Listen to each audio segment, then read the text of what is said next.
Boys and girls, welcome back to the 5th episode of The Pattern, and in this episode we're going to take a look at our brand new song, The Drum, Mike Cervello, Curbi, out now on Heldeep Records. I'm excited. I'm excited as well, it's going to be a good this. one. You want to explain briefly about what we have in front of ourselves right now? Yeah, so we're looking at the original FLP file, so just a small disclaimer. This is right before we bounced it to stems, and that's when we changed the kick as well. Change the kick, that's the most important difference between the two projects. Yeah. Started off with this little riser thing here, which I had a while ago.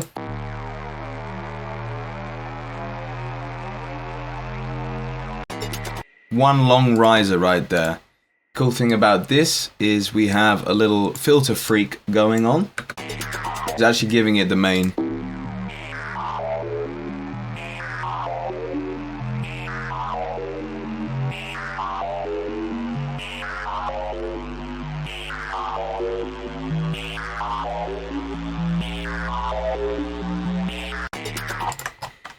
Actually, no, we started with this.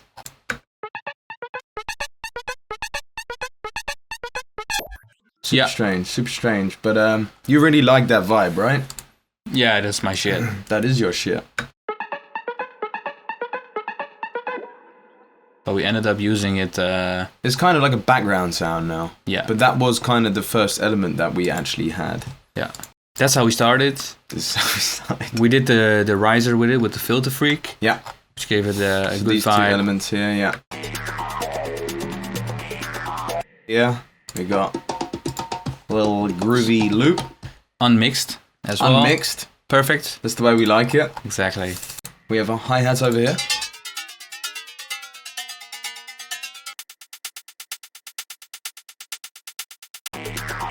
With echo mode on there.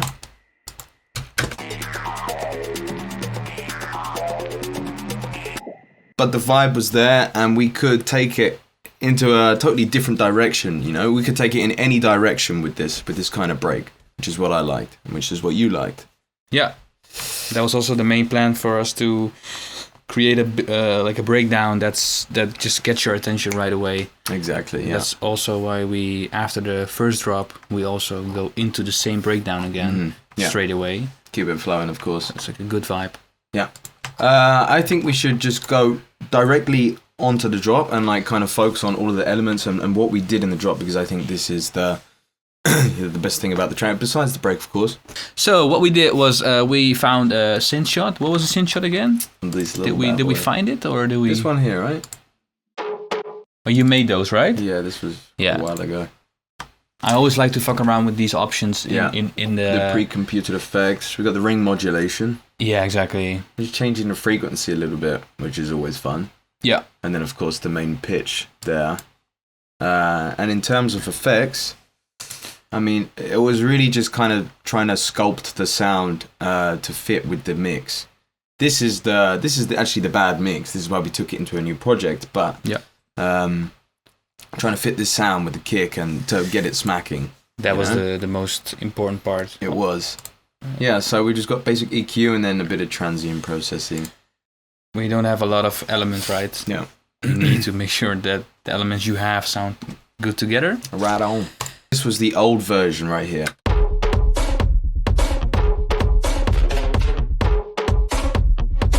The main thing is the kick, you know? The kick and the sub. Other than that, everything's kind of the same.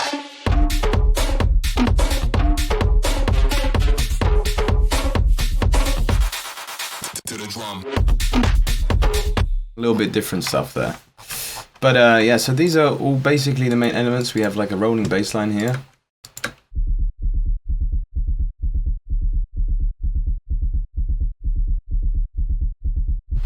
Simple stuff.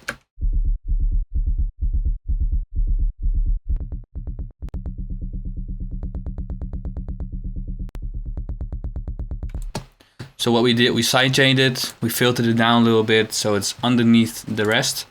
So it gives it like a nice low end flow. Mm-hmm. What we also did was not just blindly do it all the way through the drop. but we gave it some rest sometimes. Yeah, like over here. So that gives a little bit more dynamic into the drop. And give it breathing space for this sound, you know?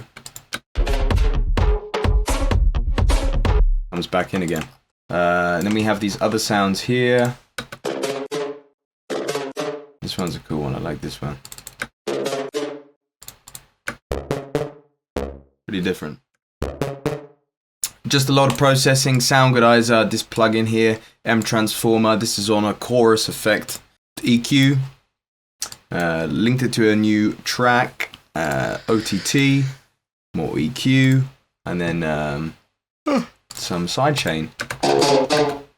Give everything like their own space and their own room in the mix, because we can talk a lot about this drop, but eventually it doesn't have a lot of elements. No.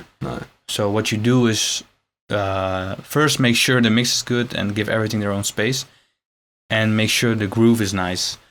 And I like working on these kind of drops because it really gives you a lot of freedom. And mostly what I usually did was try to fill everything up in a song. Yeah. Make it really full. And then the problem is that you end up adding stuff that you don't really need. Yeah. And it gets like a filthy, and it just gets harder to mix it down correctly. Mm-hmm.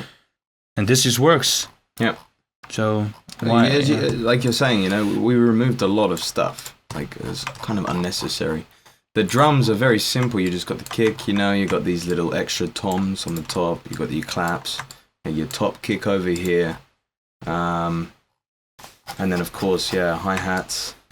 I think they get basically the idea of how the drop came about and what is in the drop. I think we should move on to the stems project to show how we fix the kick as well. Here we are. Can you get off your phone, please? Oh, sorry, I was answering my DMs. All right. So here we are now in the project full of stems, which this really helps out. I suggest doing this if you're kind of stuck on a track. We were talking about this as well, that exporting your song into stems and group stems, that can really help if you're stuck on something. Yeah. As well as like if you have like CPU problems, as well. If you have like a shitty laptop or whatever. Yeah, like this one. Just bounce it out and you get everything in audio. Your laptop or PC can run it way better. Exactly, yeah. Without audio files, and you have effects on, for instance, reverb or delay, and you're going to have to manually automate them. But then when you are working in a project full of audio files, then you can just cut them off. Exactly. Know? All right, let's show them the other kick we used. Okay, yeah. So we changed the kick.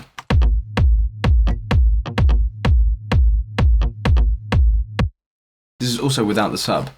The rolling sub, but you can already feel the kick.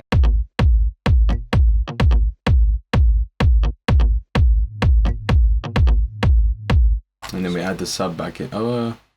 You can feel. You can.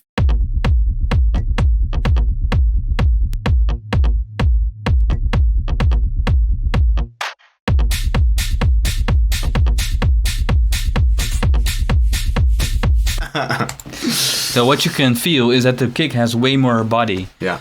And also, for instance, what we did, like you can see the rolling sub bass.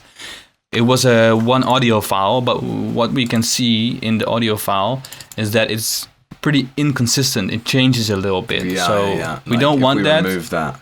Yeah, we don't want that. So what we did, we just cut it up and just duplicated them. Yeah, thank you. Kick it to the drum. So yeah, the stems are here, the synth stabs are here. We changed the kick. We thought this one worked way better than the other one, and you added the reverse sub thing before the kicks, which I really enjoy. Yeah, gives it a nice little rolling effect. Let's do the same one.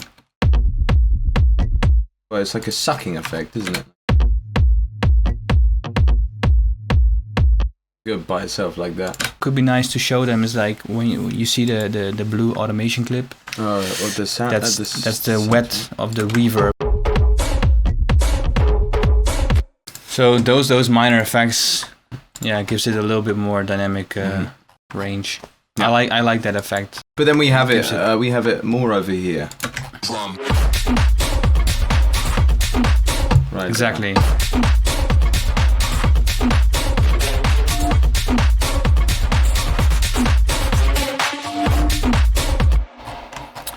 And then what I also liked, and something we added in this project. Yeah, and really late into the project was the old school Vengeance Latin loop. Of course. Which yes.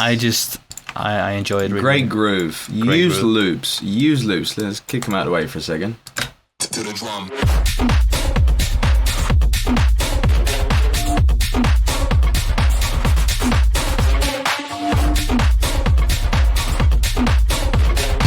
This one.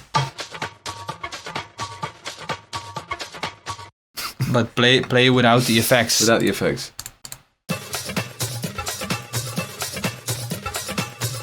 So you can see with the ring modulation, you can really find a nice vibe with it. Yeah. I mean, basically, just putting it in this project was all about cleaning everything and mixing it a little bit better. And, for example, changing the kicks. You know, we didn't really change much structure-wise. Actually, arrangement-wise, it's kind of the same, right? Yeah. It is. Well, it is the same. Yeah.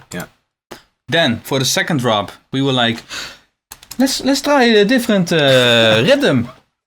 Right? Exactly. You don't want to give people the same vibe twice. Always go for a second drop, a different second drop. You gotta spice things up. But yeah, it's good to spice things up a little bit. Bearing in mind, actually, though, I do really, really love this drop. Kick it to the drum. It's nice to, it's better for sometimes.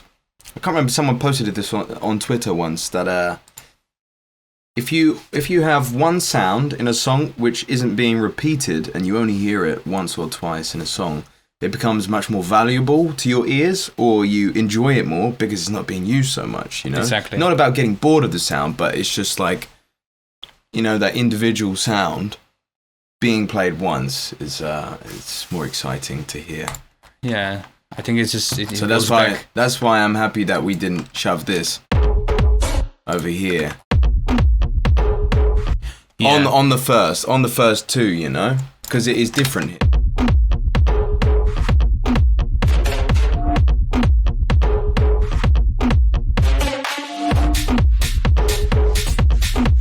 The synth shot, where did you make it? In Massive? From because it was from Jaw Drop originally. Yeah. So they can actually go and see that on the first episode. You can see how we made that, and then we changed the audio file with the remodulation, and that's how this one started out. Yeah, exactly. And for the second drop, all I can say is I think it just play around with the rhythm. Playing around with the rhythm, and changing. And we liked it so much that we were like, let's put it in a second drop. Well, there's nothing more to say. I think you kind of get the gist of the whole thing. Yeah. Once you have the sound, the lead sound, which you like, make sure, you clean shit up. And once again, I think the moral of today's episode for making music in general is simplicity, That's what's most important. Simple stuff going on here. Nothing too crazy, but with some cool sounds and with a weird vibe. Yeah. Right? And it's purely made for partying and this and one, Once the clubs are opening again, and sometimes people just need this. Yeah. And something which smacks hard. Yeah. Yeah. All right. No pun intended. Smacks hard. Well, thank you guys for watching. Yeah, Great. Thank you for the invite, man. I'm happy to be here. Thank you guys for watching. Thank you guys for streaming the drum. I'm very excited to start playing this song live as well, because we've only heard this on these speakers or your speakers. Thank you guys for watching. Go ahead and follow Mike Cervello on all of his social media platforms. Instagram, what is it? Mike Cervello, right? Yeah, pretty easy. There you go. Go follow him. Thank you guys for watching. Stay tuned for the next episode. Ciao, ciao. Later. Peace. You think